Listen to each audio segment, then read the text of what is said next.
Pada tanggal 13 Mei 1969 telah berlakunya tragedi berdarah dalam sejarah negara akibatnya daripada rusuhan antara kaum. Hadirin yang dimuliakan sekalian, bagaimanakah negara kita akan terus teguh berdiri jika rakyatnya tidak bersatu padu dan tidak menghormati hak sensitiviti antara kaum? Assalamualaikum warahmatullahi wabarakatuh. Salam sejahtera dan salam Malaysia Madani. Sekalian apresiasi buat pengacara majlis yang begitu intelektual, barisan hakim yang arif lagi bijaksana, guru-guru yang menjadi wadah aspirasi kepada anak muridnya, serta rakan-rakan yang dikasihi sekalian.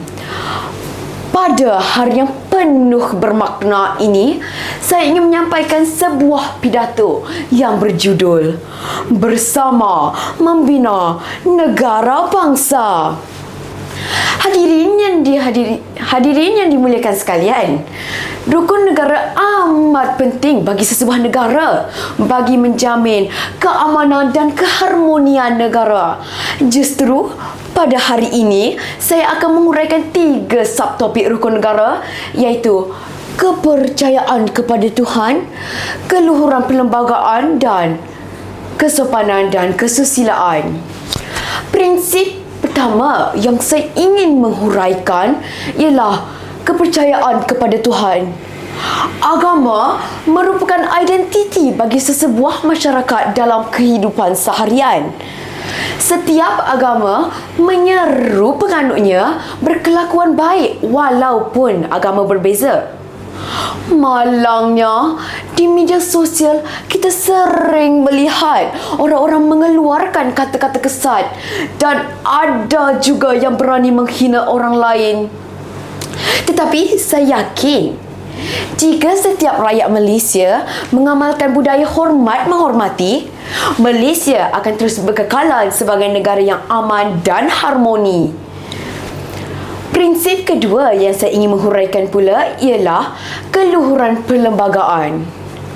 Perlembagaan Persekutuan ialah undang-undang tertinggi di Malaysia yang menjadi asas pembentukan kerajaan, kehakiman dan perlindungan hak asasi. Setiap rakyat Malaysia, tidak kira kaum, agama dan bangsa, wajib menghormati dan mempertahankan prinsip keluhuran perlembagaan. Jika anda berfikir institusi diraja dan parlimen berada di atasnya, maka fikiran kamu adalah tidak benar. Kerana di sebaliknya, Perlembagaan Persekutuan ialah undang-undang tertinggi di Malaysia. Akhirnya, kita sudah sampai ke prinsip terakhir dalam pidato ini, iaitu kesopanan dan kesusilaan. Prinsip ini menekankan tentang kepentingan pembentukan kepribadian, moral yang tinggi serta tingkah laku yang bersopan santun bagi menjamin keharmonian dan perpaduan antara kaum. Kajian Suruhanjaya dan Komunikasi mengatakan bahawa penggunaan internet dalam kalangan rakyat Malaysia melebihi 97% dalam penggunaan internet. Malangnya, nilai sopan santun di media sosial dalam kalangan rakyat Malaysia semakin terhakis.